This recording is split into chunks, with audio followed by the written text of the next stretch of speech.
चलो बाळक नवा टॉपिक तरफ जईए આપણે આગળ મસ્ત મજાનો ટોપિક હૃદયની વાતો હૃદયવાળા સાથે કરી રહ્યો છું બધા પાસે હાર્ટ છે ને યસ હાર્ટ બીટ ચાલે છે એટલે તમે જીવો છો એવું ખબર પડી ગઈ ઓકે શરૂઆત કરી રહ્યા છે મનુષ્યના હૃદય વિશેની બહુ મજાનો ટોપિક છે બાળકો એમ કહી શકાય કે હૃદય શું છે ખરેખર કોને હૃદય કેવું આપણે એમ જોવાની સાથે તમને ગમી જાય જો કેટલું સરસ મજાનું હૃદય દેખાય છે આપણું અને આ જે હૃદય છે એની ખાસિયતો શું છે જરા જોતા જઈએ આપણે તો એમ કહેવાય કે હૃદય એક પોલું સ્નાયુલ અંગ છે हाँ थोड़ू पोलू एटला माटे कहेवाय तो कि वच्चे थोड़ी जग्या खाली है अंदर એટલે પોલું કહીએ આપણે સ્નાયુઓનું બનેલું છે સતત ધબકતું રહે રુધિરને વાહિનીઓ તરફ ધક્કો મારે છે હા આખા શરીરમાં જે રુધિરનું ભ્રમણ થાય છે એના માટે હૃદય બહુ મહત્વનો ભાગ ભજવે છે અને એટલે કહી શકાય કે એ ધક્કો મારીને રુધિરને બધે ફેરવવાનું કામ કરી શકે છે મધ્ય ગર્ભ સ્તરમાંથી ઉત્પન્ન થતું હોય છે યસ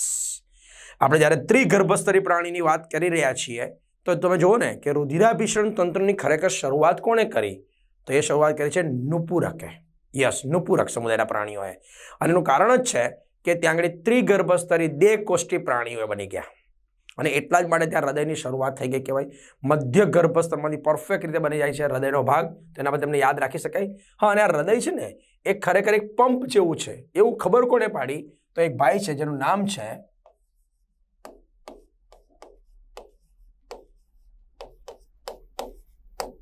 વિલિયમ હાર્વે એણે એવું કીધું છે કે હૃદય એ આપણા શરીરમાં આવેલું એક પંપ છે યાદ રાખજો કેવું છે ગોઠવણીની સ્થાનની રીતની વાત કરીએ તો તે બે ફેફસાની વચ્ચેની ખાંચમાં હા આપણા શરીરમાં બરોબર વચ્ચે સેન્ટરમાં એ ગોઠવાયેલું છે કહી શકાય છે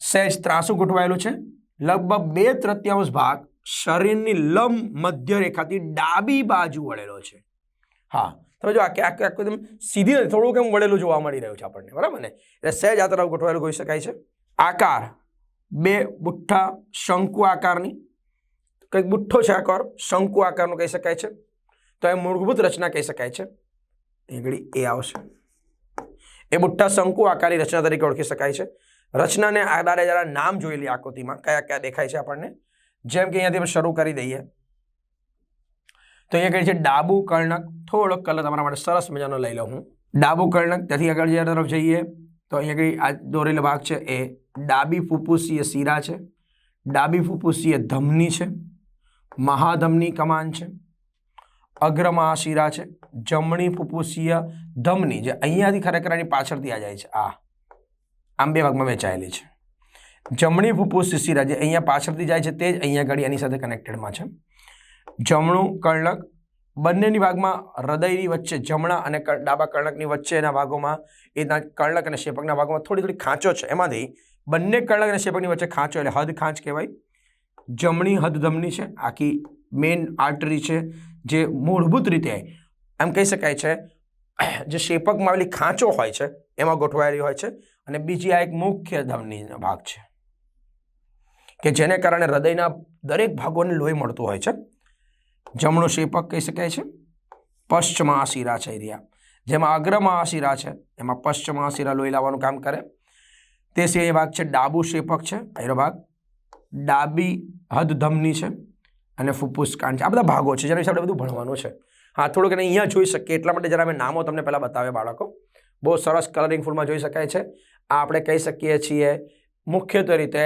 જમણું કર્ણક યસ કલરિંગમાં જરા જોતા જજો તો આ છે આપણા માટે જમણું કર્ણક છે આ છે ડાબુ કર્ણક આ છે જમણું શેપક ડાબુ શેપક હમણાં વાત કરીએ કે આ જે રેડ કલરનો ભાગ છે એ આપણી મુખ્ય હદ ધમની છે અને આ જે બ્લુ કલરનો ભાગ છે તે હદ શિરાનો ભાગ કહી શકાય છે આ રીતના એરિયા આ જેમ જમણી બાજુ છે તેમાં ડાબી તરફ ગોઠવાયેલી કહી શકાય છે આપણી મેઇન આર્ટરીઝ કહી શકાય જેને કારણે હૃદય સતત ધબકતું દેખાય છે એના માટે બહુ મહત્વનો ભાગ રુધિર પૂરું પાડવાનું કામ કરે આ ફુફ્ફુસ કાંડ છે જે ફેફસા તરફ લોહી લઈ જાય આ ધમની કાંડ છે જે ધમની કાંડ દ્વારા ધમનીઓ દ્વારા શરીરના વિવિધ ભાગોમાં લોહી લઈ જાય અહીંયા આગળ કહી શકાય છે આ અગ્રમહાશિરા છે આ પશ્ચમહાશિરા છે આ જેમ ડાબી અને એ રીતે જમણી ફુફ્ફુસ ધમની કહી શકાય છે અને આ ફુફ્ફુસ શિરાઓ છે જે લોહી લાવવાનું કામ કરે છે તો એક સિમ્પલ બાહ્ય દેખાવને આધારે થોડાક ભાગોની વાતો અહીં આગળ જોઈએ આપણે આગળ વધીએ આપણે તો કદ કેવું છે તો બંધ મુઠ્ઠી જેટલો કદ કહી શકાય છે આપણી બંધ મુઠ્ઠી જેટલું કદ છે. હા સર, ડાબી હાથ કે જમણા હાથ બંને હાથની સરખી જ હોય, એટલે બંને સરખા ભાગનું જ કહી શકાતું હોય છે. આવરણ કેવું છે તો કે હૃદય બેવડા પડની રચનાથી ઘેરાયેલું હોય છે, જેને પરિહદ આવરણ કહેવાય છે. યસ, જ્યારે હૃદયને જોઈએ આપણે શરીરના ભાગની અંદર તો બહાર તરફ આખું આવરણ છે, એને પરિહદ આવરણ કહેવામાં આવે છે. તે બહારની તરફ તંતુમય આવરણ અને અંદરની તરફ લસી સ્તર ધરાવે છે. તો જે પરિહદ આવરણ છે એ બહારની તરફ તંતુમય આવરણ અને અંદરના ભાગમાં લસી સ્તર આવેલો હોય છે. એટલે બંને સ્તરની વચ્ચે એક સાંકડો અવકાશ આવેલો હોય છે, તો તેને પરિહદ અવકાશ કહેવામાં આવે. એટલે એમ કહી શકાય, ધારો કે હૃદયની દ્રષ્ટિથી વિચારીએ તો આ આખું 2 પડનું આવરણ આપણે કહી શકીએ. તો આ જે આવરણની વચ્ચેની જગ્યા હોય, ખાલી જગ્યા હોય, એ અવકાશ કહેવાય છે પરિહદ અવકાશ. અને એ અવકાશની અંદર પરિહદ પ્રવાહી ભરેલું હોય કે જે ઘર્ષણ નિરોધક પ્રવાહી તરીકે કાર્ય કરે, કે જેને કારણે હૃદયમાં જ્યારે સંકોચન શીતલનની પ્રક્રિયા થતી હોય, ઘર્ષણની પ્રક્રિયા થતી હોય, તો ત્યાં એ કામ કરતું હોય છે. આમ હૃદયની બહારની તરફ રક્ષણનું આવરણ જોવા મળે. હૃદયમાં જો જોઈએ તો માનવીનું હૃદય એ કુલ 4 ખંડોનો, કારણ કે માનવી એ સસ્તન પ્રાણી છે અને આપણે ભણી ગયા કે સસ્તન પ્રાણીમાં 4 ખંડોનું હૃદય આવેલું જોવા મળી શકે છે. તો આ 4 ભાગો છે. આપણે કહી શકીએ છીએ જમણું કર્ણક, ડાબું કર્ણક, જમણું શેપક અને ડાબું શેપક. આમ 4 ભાગો જોવા મળતા હોય છે. ઉપર તરફ પાતળી દિવાલવાળા 2 કર્ણકો હોય અને નીચે તરફ જાડી દિવાલવાળા 2 શેપકો હોય. એટલે સ્પષ્ટ કહી દઉં તમને કે કર્ણક અને શેપકની જો સરખામણી આપણે કરીએ તો જે કર્ણકો હોય છે એ પ્રમાણમાં પાતળી દિવાલવાળા હોય છે અને શેપકો જાડી દિવાલવાળા હોય છે. તેમ જો કહી શકાય છે. શેપકો એ કર્ણકો કરતા મોટા કદના, પરંતુ રુધિરનો જથ્થો બધા જ ખંડોમાં સમાન હોય. યસ, સરખું જ લોહી. કે જરા એમ સામાન્ય ભાષામાં સમજાવું તમને હું.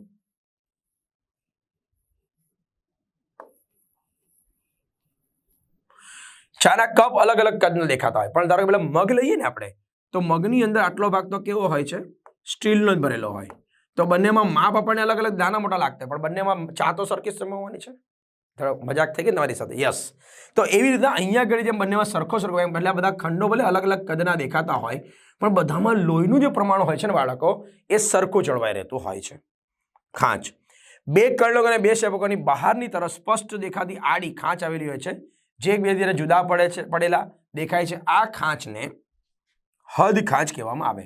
તો જે બહારની તરફ આ બંને ભાગને અલગ દેખાય, તો આ જે આખો ભાગ હોય એ હદ ખાંચ, હૃદયમાં આવેલી ખાંચ તરીકે ઓળખી શકાય છે. આ ઉપરાંત શેપકોની વચ્ચે 2 ખાંચ આવેલી હોય છે, એક અગ્ર આંતરશેપક ખાંચ અને એક પશ્ચ આંતરશેપક ખાંચ. યસ, જેમ કે આપણે હમણાં જોયું આકૃતિમાં કે હૃદયમાં શું હોય છે તો કે મુખ્યત્વે રીતે જોવા મળી શકે છે વચ્ચે હદ ધમનીઓ, હદ શિરાઓ, તે જે ક્યાં હોય છે તો કે શેપકમાં જે ખાંચ હોય છે એમાં સમાયેલી જોવા મળી શકે છે. અને હૃદયને રુધિર પૂરી પાડતી હદ ધમનીઓ આ જ ભાગમાં આવેલી હોય છે, આ સ્થાને પામેલી જોવા મળી શકે છે આપણને.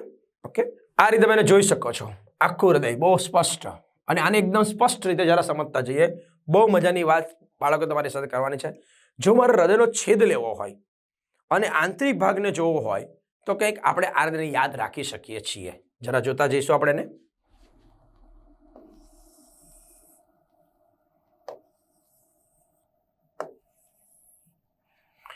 જો આખા બોર્ડને તમે એવું સમજી લો કે આપણે હૃદયને 4 ભાગમાં વેચી દીધેલું છે.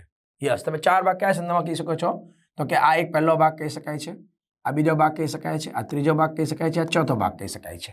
એમાં 4 ભાગને જો હું વેચી દઉં તો એમ કહી શકાય છે ઇટ ઇઝ અ રાઇટ એટ્રિયલ. એટ્રિયલ એટલે કર્ણક, તો આને આપણે કહી શકીએ છીએ જમણું કર્ણક.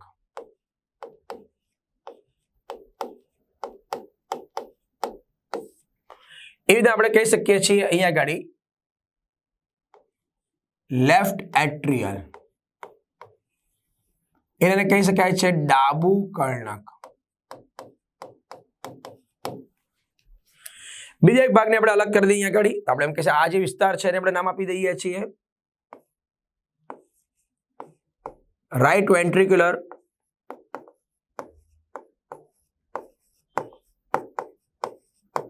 જમણું શેપક.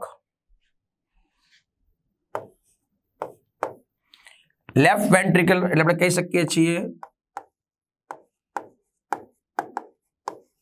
ડાબો શેપક.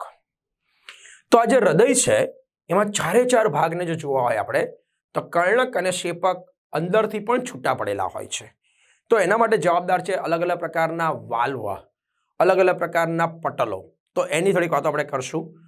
તો એમ કહી શકાય છે જમણા કર્ણક અને ડાબા કર્ણકની વચ્ચે પહેલા આપણે વાત કરી લઈએ. તો એમની વચ્ચે એક આખો પડદો આવેલો હોય છે.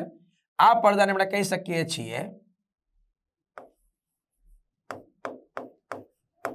આંતર કર્ણક પટલ. ફરીથી જરા જોઈએ. જમણું કર્ણક અને ડાબા કર્ણકની વચ્ચે પડદો આવેલો હોય છે જેને આંતર કર્ણક પટલ કહેવાય. કેમ તો બે કર્ણકની વચ્ચે.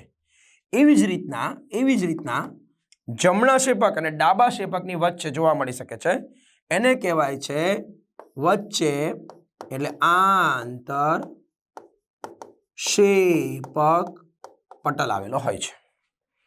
એ જ રીતે આ બંને કર્ણકો અને બંને શેપકોને અલગ કરતો એક ભાગ આવેલો હોય છે જેને આપણે કહી શકીએ છીએ તો કે કર્ણક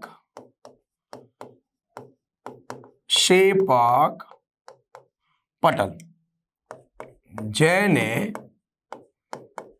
એવી પટલ પણ કહેવામાં આવે. તો આમ જે પટલો છે એ આ પ્રકારના જોવા મળે. હવે પટલોની ખાસિયત શું છે એ જરા જોતા જઈએ આપણે. તો એમ કહી શકાય છે જે આંતરકર્ણક પટલ હોય છે એ સહેજ ડાબી તરફ એમ વળેલો દેખાય છે આપણને.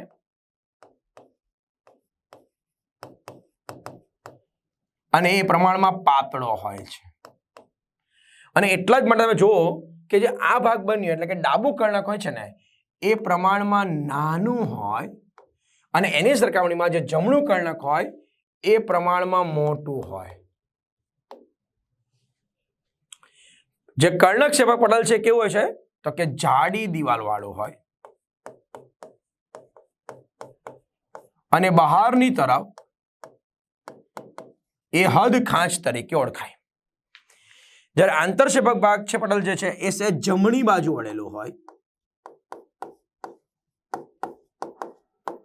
અને એટલા માટે આ તરફ વળેલો જોવા મળે. પ્રમાણમાં એ પણ પાતળો થોડો જાડી દિવાલ વાળો ભાગ હોય છે અને એને કારણે જે જમણું શેપક હોય છે એ પ્રમાણમાં નાનું લાગે અને જે ડાબુ શેપક હોય એ પ્રમાણમાં મોટું લાગે. તો જો કેવું છે, જમણું કર્ણક મોટું, જમણું શેપક નાનું, ડાબુ કર્ણક નાનું, ડાબુ શેપક મોટું. આ ખાસ યાદ રાખજો. તો એક રચના આગળ જોવા મળી શકે છે વિશિષ્ટ રીતે. બીજી ખાસિયત શું છે અહીંયા આગળ તો કે આ પડદા સિવાય રુધિરનું એક માર્ગીય વહન કરવું જરૂરી છે અને એટલા માટે ત્યાં આગળ વાલ્વ આવેલા હોય છે. તો એ કેવા હોય છે જરા જોતા જઈએ આપણે. તો વાલ્વની રચના કંઈક આવી દેખાય છે આપણને. જોતા જઈએ આપણે. તો એમ કહી શકાય છે જમણા કર્ણક અને જમણા શેપકની વચ્ચે, જમણા કર્ણક અને જમણા શેપકની વચ્ચે જે વાલ્વ આવેલો હોય છે તેને જમણો કર્ણક શેપક વાલ્વ એટલે એને કહી શકાય જમણો એવી વાલ્વ કહેવાય છે.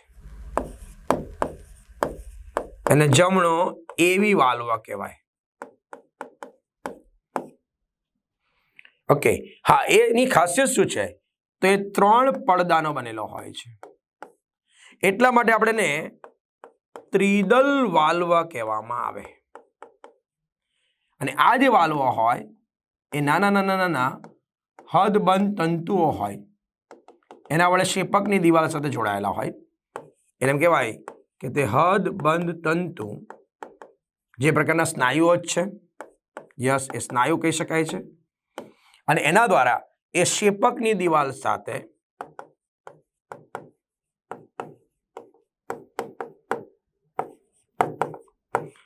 પેપિલરી સ્નાયુ વડે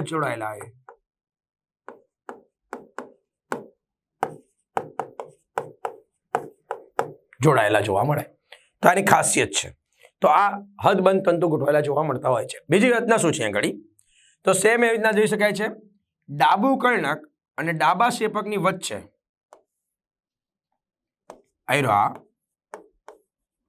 ડાબો કર્ણક શેપક વાલ્વ હોય છે આ જે ડાબો કર્ણક ક્ષેપક વાલ્વ છે એને કહેવાય છે ડાબો એવી વાલ્વ, અને એ એમ કહી શકાય છે બે પડદાનો બનેલો છે, એટલે એને દ્વિદલ વાલ્વ, અને અંગ્રેજીમાં બોલાવવું હોય તો એને મિત્રલ વાલ્વ કહેવામાં આવે. એ પણ કેવો છે તો એ હદબંધ તંતુ વડે જોડાયેલો કહી શકાય છે. તો આમ આ રીતે એક કર્ણકોમાંથી ક્ષેપકમાં રુધિરનું એક માર્ગીય વહન થાય એના માટે આવા વાલ્વ આવેલા જોવા મળે. એ સિવાય શું હોય છે, મારે ક્ષેપકમાંથી રુધિરને બહાર લઈ જવું છે તો એના માટેની વ્યવસ્થા કેવી છે, તો એ વ્યવસ્થા કંઈક આવી દેખાય છે આપણને.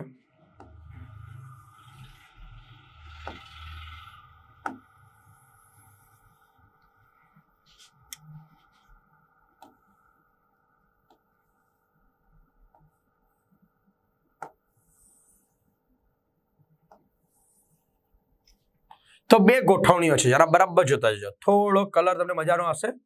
તો અહીંયા આગળ એવું કહી શકાય છે કે મારે જમણા કર્ણકમાંથી લોહીને લઈ જવું હોય તો અહીંયાથી લઈ જવું પડે, આમ જાય અને અહીંયાથી બહાર નીકળે તો એ ક્યાં જાય છે તો કે ફુફુસ કાંડમાં જાય, ત્યાંથી એ ફેફસામાં પહોંચી જાય. તો ત્યાં આગળ જે વાલ્વ હોય એ અહીંયા આગળ આપણે ઉપર તરફ દેખાડે, આપણે આકૃતિમાં યાદ રાખવા માટેની વાત કરી દઈએ. તો આ પ્રકારે વાલ્વ હોય એને કહી શકાય છે ફેફસામાં લઈ જાય છે, એટલે આને ફુફુસીય અર્ધચંદ્રાકાર વાલ્વ કહેવાય, કે જે અહીંથી જમણા ક્ષેપકમાંથી રુધિરને ક્યાં લઈ જાય છે તો કે ફુફુસ કંડમાં થઈ ફેફસા તરફ લઈ જાય. તો ત્યાં એક અર્ધચંદ્રાકાર વાલ્વ કહી શકાય. સેમ એઝ ડાબા ક્ષેપકમાંથી મારે રુધિરને લઈ જવું છે તો એ અહીંયાથી લોહી લઈ જશે, તો એ ક્યાં લઈ જાય છે તો એ લઈ જાય છે ધમની કાંડમાં. યસ, અને ધમની કાંડમાં ક્યાં જાય, બધી મહાધમનીઓ દ્વારા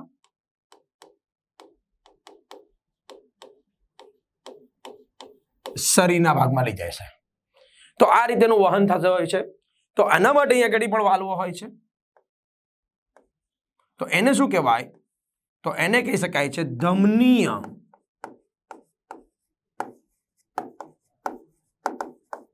અર્ધચંદ્રાકાર વાલ્વ. તો આ પ્રકારની ગોઠવણી આગળ જોવા મળી શકે છે. તે એક મુખ્ય રચના કહી શકાય છે, અહીંયા આગળ વિશિષ્ટ રીતે યાદ રાખી શકાય. એ સિવાય બરાબર સમજતા જજો, એ સિવાય જે લોહી આવતું હોય છે એ ક્યાંથી આવે, તો અહીંયા આગળ જમણા કર્ણકની વાત કરી દઈએ. તો જમણા કર્ણકમાં જે લોહી આવતું હોય છે એ અગ્ર અને પશ્ચ મહાશિરા અને હદશિરા દ્વારા ઓક્સિજન વગરનું રુધિર આવતું હોય. ક્યાં આગળ તો કે જમણા કર્ણકમાં. જ્યારે એ જ રીતે બંને આપણે આગળ જોઈ ગયા તેમ ફુફુસીય શિરા દ્વારા ઓક્સિજન યુક્ત રુધિર આવતું હોય ક્યાં આગળ તો કે એ જોવા મળી શકે છે ડાબા કર્ણકની અંદર. તો આમ તમે જોઈ શકો છો કે અહીંથી અહીંયા લોહી આવશે, એ નીચે જઈ શકે, એની બહાર નીકળી શકતું હોય છે. તો આની એક વ્યવસ્થા જોવા મળે છે હૃદયમાં. હા, આના માટે ખાલી માહિતી આપી દઉં. અહીંયા કહી શકાય છે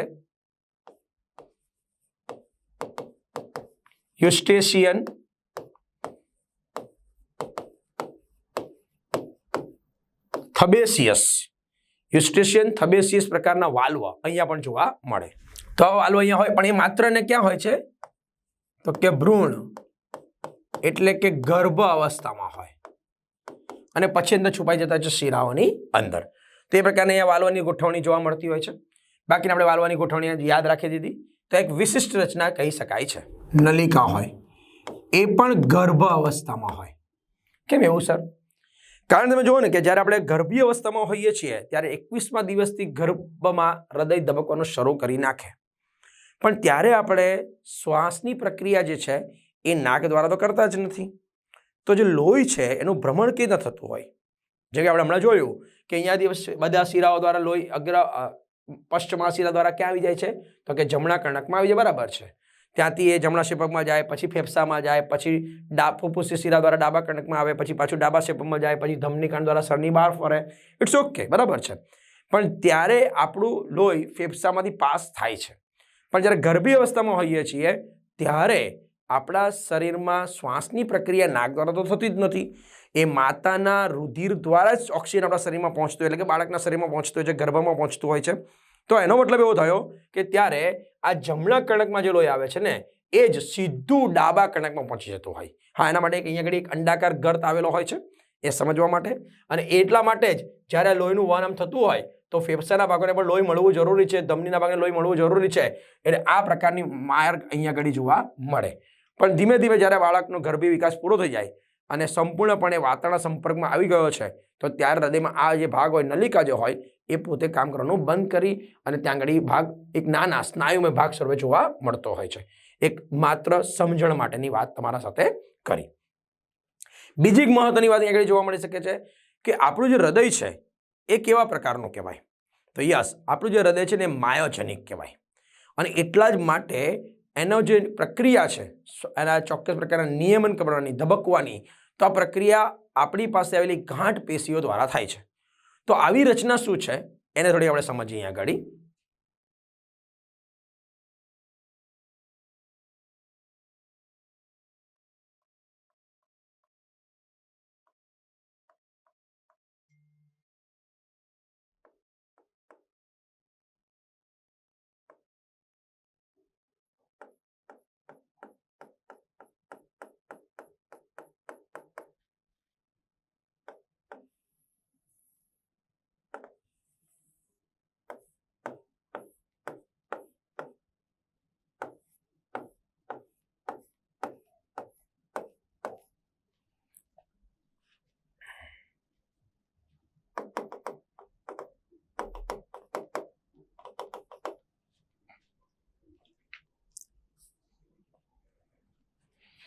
તો અહીંયા આગળ જરા જોઈએ આપણે કે કેવી રચના છે આપણી પાસે.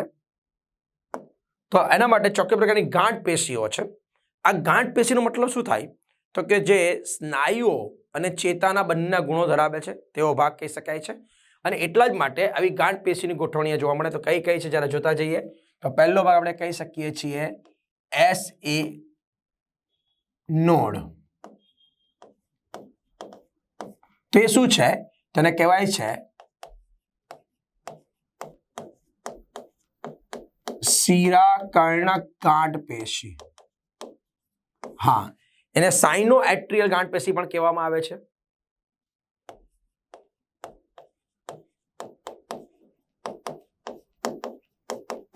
એસ એનો ફૂલ ફોર્મ. એ ક્યાં દેખાય છે? તો તમે જો આકૃતિમાં જોઈ શકો છો એ જમણા કર્ણકમાં ઉપર પૃષ્ઠ તરફ કહી શકાય છે. આપણે જમણા કર્ણકની બધી વાતો આટલો બધો ભાગ તમારો જમણા કર્ણકનો જ છે બાળકો. તો જમણા કર્ણકમાં જોવા મળી શકે છે. અને એની ખાસિયત શું છે? તેમ કહેવાય છે કે દર 0.80 સેકન્ડ થાય ત્યારે એ કર્ણકના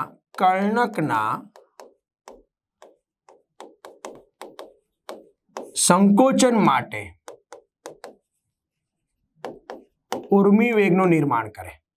અને પરિણામે આપણે એમ કહી શકીએ છીએ કે 70 થી 75 અથવા એમ કહેવાય કે સરેરાશ 72 ધબકારા પ્રતિ મિનિટ થતા હોય છે. એનું કારણ આ છે એસે ગાંઠ. હા, આ એસે ગાંઠ જે છે એ શું કરે છે? તો કે આપણી પાસે આવેલા આંતર ગાંઠ પથ જે છે, રસ્તો છે, એને માહિતી આપી દે છે. અને ત્યાંથી માહિતી પહોંચી જાય છે કોને? તો અહીંયા લખેલું છે એવી. તો આકૃતિમાં તમે જોઈ શકો ક્યાં દેખાય છે? આનું નામ છે એવી ગાંઠ અથવા એવી નોડ કહેવામાં આવે છે આપણે એને.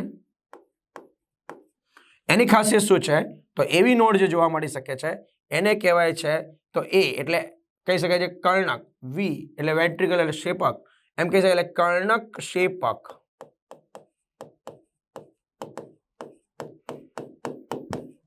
ગાંઠ પેશી. એની ખાસિયત શું છે? તો એને બીજું કહી શકાય છે એવી પડતી એટ્રિયલ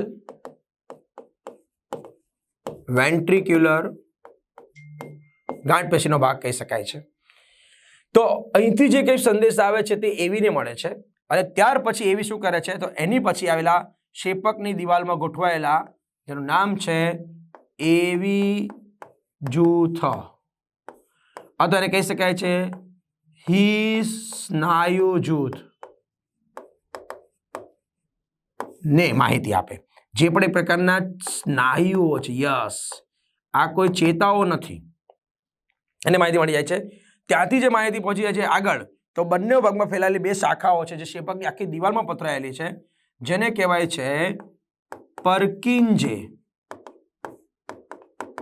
તંતુ. એ પણ સ્નાયુના બનેલા જોવા મળી શકે છે. આમ જ્યારે જ્યારે ધબકવાની પ્રક્રિયાની શરૂઆત થાય તો પહેલા એસેનોડા માહિતી આપવાનું કામ કરે, અને એની ધબકવાની પ્રક્રિયા કેવી છે? 72 ધબકારા પ્રતિ મિનિટ કહી શકાય છે. અને એટલે જ એને આપણા શરીરનું કુદરતી પેસ મેકર કહેવામાં આવે છે. It is a pacemaker. કેમ? તો કે જ્યારે હૃદયને ચોક્કસ ધક્કો મારવાનો છે, દબાણપૂર્વક ધક્કો મારવાનો છે, એ કામ એ જ કરે છે. એસે નોડ કરે, એટલે એને કુદરતી નૈસર્ગિક પેસ મેકર કહેવામાં આવે છે. મેકર એટલે બનાવનારો, પેસ એટલે ચોક્કસ પ્રકારનો ધક્કો દબાણ આપવાનું કામ કરવાની બાબતો. તો એ ત્યાં જોવા મળે. ત્યાંથી માહિતી એવીને મળે છે, એટલા માટે હું એને બીજી ભાષામાં કહી શકું છું it is a pacesetter. હા, કેમ? તો એ લગભગ 40 જેટલા ધબકારા લેવાનું કામ કરી શકે છે. અને ત્યાંથી માહિતી ક્યાં જાય છે? એવી જૂથથી આખા ભાગમાં પર્કિન્જમાં ફેલાઈ જાય છે, અને એ દબાણ લગભગ એમ કહેવાય છે 18 થી 20 ધબકારા પહોંચાડવાનું ત્યાં કામ કરી છે. અને એને પરિણામે એક ચોક્કસ લયબદ્ધમાં આપણા શરીરના ભાગોમાં લોહીનું વહન થઈ શકે, એટલા માટે હૃદય કામ કરતું હોય છે. હા, એટલે મને બીજી ભાષામાં એમ કહી શકું છું કે જે એસે નોડ છે ને, એ શું કહેવાય ખબર છે? તો નો ડાઉટ પેસ મેકર તો કહેવાય જ ને, પણ હું મારી ભાષામાં એક નામ આપી દઉં. એને કહેવાય છે હૃદયનું હૃદય.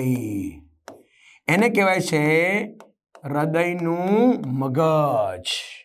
યસ, એને હૃદયનું હૃદય કહેવાય, એને હૃદયનું મગજ પણ કહેવાય. કેમ સર એવું? તો તમે જીવો છો ની ઓળખાણ શું? તો કે સર હૃદય ધબકે છે. એમ હૃદય પોતે કામ કરી રહ્યો છે, ખબર કોને પડે છે? એસે નોડથી ખબર પડે. ક્લિયર? અને તમારા મગજમાં દ્વારા જ બધા શરીરનું કામનું નિયમન થાય છે. એમ હૃદયનું જે નિયમન થાય છે કે ભાઈ પહેલા કર્ણકોનું સંકોચન થવું, પછી શેપકોનું સંકોચન થવું, તો એના માટે જવાબદાર જે છે એ પણ કોણ છે? એસે નોડ છે. એટલા માટે આપણે એને એમ પણ કહી શકીએ હૃદયનું હૃદય, હૃદયનું મગજ. મસ્ત મજાનો સવાલ છે ને? યસ. તો આની એક મજા તમને આવી જાય. તો એક સરળતાથી તમારી નોટમાં જો તમે બનાવેલું હોય ને, એટલું તમને મજાનું યાદ રહેશે ને, પછી ક્યારે વાંચવું જ નહીં પડે. હવે થોડાક વર્ણન પ્રમાણે જરા જોઈ લઈએ આપણે. માનવ હૃદયની આંતરિક રચના જોઈએ તો માનવ હૃદયની આંતરિક રચનામાં હૃદયના ઊભા છેદમાં જોઈ શકાય છે. યાદ રાખજો, એનો ઊભો છેદ જ જોવામાં આવતો હોય છે. ખંડો. આંતરિક રીતે માનવ હૃદય 4 ખંડોમાં વહેંચાયેલું છે. તમે જોઈ શકો છો 4 ભાગો છે. આ બધા ભાગોની વાત હમણાં આપણે જોઈ લીધી છે. અહીંયા જે તીર બતાવેલા છે એ રુધિરના ભ્રમણના તીરો બતાવે છે, કે જેમ કે અહીંયા આગળ જમણા કર્ણક દ્વારા લોહી આવી રહ્યું છે, અગ્ર પશ્ચિમાશિરા દ્વારા લોહી આવી રહ્યું છે, ફુફુસીય શિરા દ્વારા, સોરી, એ અહીંયા આગળ જશે જમણા ફુફુસીય દ્વારા ક્યાં પહોંચે છે? તો કે ડાબા કર્ણકમાં પહોંચી જશે. જેમ એસ કલરમાં તમે જોઈ શકો છો, બહુ સરસ દેખાય છે તમને અહીંયા આગળ. આ જમણું કર્ણક છે, આ જમણું શેપક છે, અહીંયા આગળ ત્રિદલ વાલ્વ છે. આ આંતરશેપખાત જે છે આખી, એમાં આપણી હી સ્નાયુજૂથ અહીંયા આવેલા હોય ને એમાંથી આ ફેલાઈ જાય છે પર્કિન્જ તંતુઓ, આખા ભાગમાં ફેલાયેલા હોય છે. ઓકે, સેમ અહીંયા તમે જોઈ શકો છો આયરો આપણો અર્ધચંદ્રાકાર વાલ્વ છે જે ફેફસા તરફ લોહી લઈ જાય છે. આ બીજો ધમની અર્ધચંદ્રાકાર વાલ્વ છે, એ ધમની કાન તરફ લઈ જવાનું કામ કરી શકે છે. અગ્ર અને પશ્ચિમ મહાશિરા એ લોહી લાવે છે આપણા જમણા કર્ણકમાં. એમ અહીંયા આગળ આ ડાબી અને આ જમણી ફુફુસીય શિરા એ લોહી લાવે છે ડાબા કર્ણકમાં. એ દ્વિદલ વાલ્વ દ્વારા ડાબા શેપમાં પહોંચી જાય છે, ત્યાંથી વહન થતું હોય છે. તો આ જે પ્રક્રિયા છે એના વર્ણનમાં જરા જોઈએ આપણે. પટલ. 2 કર્ણકો એકબીજાથી પાતળી આંતર કર્ણક પટલ વડે જુદા પડેલા હોય છે, જ્યારે 2 શેપકો એકબીજા વડે આંતર શેપક પટલ વડે જુદા પડેલા હોય છે. ઉપરાંત કર્ણક અને શેપકો એકબીજા સાથે કર્ણક શેપક પટલ વડે જુદા પડે છે. તમે બધા ક્રમ યાદ રહેતા હશે. વાલ્વ. હૃદયના પોલાણમાં જુદા જુદા વાલ્વ આવેલા હોય છે, જે વાલ્વો વહેતા રુધિર પ્રવાહની દિશાનું નિયમન કરે છે. જેમ કે કર્ણક શેપક વાલ્વ એટલે એવી વાલ્વ. આ વાલ્વ કર્ણકો અને શેપકોની જુદા પાડે છે, જેમાં જમણો એવી વાલ્વ એ જમણા કર્ણક અને જમણા શેપકની વચ્ચે આવેલો છે. એ 3 પટલનો બનેલો હોય છે, એટલા માટે આપણે ત્રિદલ વાલ્વ કહીએ છીએ. ડાબો કર્ણક શેપક વાલ્વ કહી શકાય છે. ડાબો વાલ્વ એ ડાબા કર્ણક અને ડાબા શેપકની વચ્ચે આવેલો કહી શકાય છે. હા, અહીંયા આપણે એવી વાલ્વ કહી શકીએ છીએ. તે 2 પટલનો બનેલો કહી શકાય છે, દ્વિદલ વાલ્વ કહેવાય. અંગ્રેજીમાં આપણે એને મિત્ર વાલ્વ કહીએ છીએ. વાલ્વનું જોડાણ. આ ત્રિદલ અને દ્વિદલ વાલ્વ બંને વાલ્વ હદબંધ તંતુ વડે શેપકની દિવાલ સાથે ખેંચીને જોડાયેલા રહે છે, જેથી તેઓ માત્ર કર્ણકથી શેપક તરફ જ ખુલી શકે છે, એટલે કે નીચે તરફ જ ખુલતા જોવા મળે. અર્ધચંદ્રાકાર વાલ્વ આ પ્રકારના વાલ્વ હૃદયમાંથી બહાર નીકળતી ધમનીઓ શરૂમાં જોવા મળે છે અને આ વાલ્વ રુધિરને શેપકમાં પાછું ફરતું અટકાવી દે છે. યસ, કયા છે? તો એક ફુફ્ફુસીય અર્ધચંદ્રાકાર વાલ્વ જે જમણા શેપક અને ફુફ્ફુસકાંડની વચ્ચે છે, જોઈ લીધું આપણે હમણાં જ. ધમની અર્ધચંદ્રાકાર વાલ્વ આ ડાબા શેપક અને ધમનીકાંડની વચ્ચે આવેલો કહી શકાય છે. શિરાઓ, અગ્રમાં શિરાઓ જે હોય છે અને પશ્ચમાં શિરાઓ હોય છે એ જમણા કર્ણકમાં ખુલે છે, જ્યારે ફુફ્ફુસીય શિરા જે છે તે ડાબા કર્ણકમાં ખુલતી જોવા મળી શકે છે. હદ સ્નાયુ પેશી, હૃદયની દિવાલ પર આખા ભાગમાં હદ સ્નાયુ પેશી આવેલી છે, મુખ્યત્વે જે સંયોગ પેશી રુધિર કેશિકાઓની બનેલી આખી જાડીમય રચના જોવા મળે છે. વિશિષ્ટવાદ એટ્રિયલ ગાંઠ એસે નોડ જેને આપણે કીધું. વિશિષ્ટ હદ સ્નાયુબંધ જમણા કર્ણકની જમણી ઉપરની ખૂણામાં દિવાલમાં ગોઠવાયેલો છે. એટ્રોવેન્ટ્રિક્યુલર ગાંઠ એવી ગાંઠ જે નામનો બીજો વિશિષ્ટ જથ્થો જમણા કર્ણકના ડાબા ખૂણામાં કર્ણક શેપક પટલની બાજુમાં ગોઠવાયેલો છે. હિ સ્નાયુ જૂથના તંતુઓ એવી ગાંઠમાંથી ઉત્તેજનાનું શેપક તરફ વહન કરવા માટે ખાસ તંતુ આવેલા હોય છે, જે હિસના જૂથને તરીકે પ્રચલિત છે અને બંડલ ઓફ હિસ કહી શકીએ. એવી બંડલ કહેવામાં આવે તેઓ આંતરશેપક પટલ સુધી લંબાયેલા હોય છે. પર્કિંજે તંતુ તેઓ હિસના જૂથથી ઉદ્ભવ પામેલા હોય છે. ગાંઠ પેશી બાહ્ય ઉત્તેજના વગર સક્રિય કરાવી સ્થિતિમાનમાં ઉત્પન્ન થાય છે. યસ, એટલે શું? બાહ્ય ઉત્તેજના વગર એટલે કોઈ પણ પ્રકારની બાહ્ય માહિતીઓ ત્યાં મળતી જ નથી, એટલા માટે આ ભાગ જોવા મળી શકે છે. એટલે કે સ્વયં ઉત્તેજક આપણે આગળના ટોપિકમાં ભણી ગયા, યાદ હોય તો, કે આપણું હૃદય કેવું છે તો કે ચોક્કસ પ્રકારનું માયોજેનિક છે ને. એનું કારણ આ છે કે જાતે કામ કરે છે, એટલે આપણે માયોજેનિક હૃદય એટલે જ કહીએ છીએ. તેમ છતાં 1 મિનિટમાં ઉત્પન્ન થતા ચક્રીય કલાવિસ્માન એટલે કે સક્રિય કલાસર એટલે શું? તો કે ચોક્કસ પ્રકારના ઉર્મિવેગનું નિર્માણ થાય અને ત્યારે આપણા જે ચોક્કસ સ્નાયુઓ હોય અને ચેતાઓ હોય એમાં વીજ સ્થિતિમાનનો ફેરફાર થાય, એને સક્રિય કલાવિજ સ્થિતિમાન કહેવામાં આવે છે. થોડા આપણે બહુ સરસ મગજના ટોપિકમાં ભણવામાં આવશે. અને એ સંખ્યા ગાંઠ પેશીના વિવિધ ભાગો સુધી પહોંચી જાય છે અને એ એસે નોડના મહત્તમ સંખ્યામાં સક્રિય કલાવિજ સ્થિતિમાન ઉત્પન્ન કરે છે અને એ 70 થી 75 જેટલો કહી શકાય છે પ્રતિ મિનિટ. એટલે લગભગ 72 ધબકાર આપણે વાત કરી નાખી તેમ માહિતી પહોંચાડવાનું કામ કરી શકે છે. તેથી તેને ગતિ પ્રેરક પેસમેકર કહેવામાં આવે છે. કોને? એસે નોડને. એસે ગાંઠ પેશીને ગતિ પ્રેરક કુદરતી પેસમેકર આપણે હમણાં કીધું કે હૃદયનું હૃદય કીધું, હૃદયનું મગજ કીધું, એનું કારણ આ છે. Okay, thank you. હૃદય વિશેની માહિતી મેળવીને તમને ખૂબ આનંદ થયો હશે. આગળનો ટોપિક આપણે પછી જોઈએ.